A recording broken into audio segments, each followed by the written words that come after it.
us, why would we care whether their child snores? Because most parents think snoring is normal.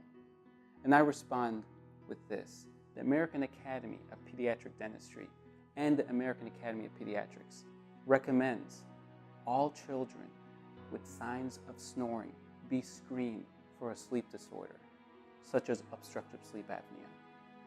But we go one step further. We don't just screen for snoring.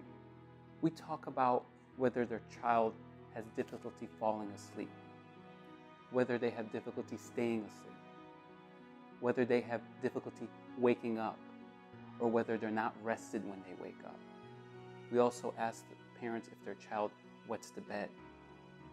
We also ask them if their child exhibits any hyperactivity during the day or any daytime sleepiness.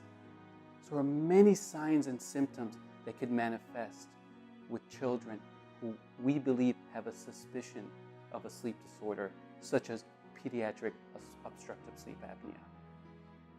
So when we find out that your child might have these symptoms, we kind of focus on a team approach or a multidisciplinary approach.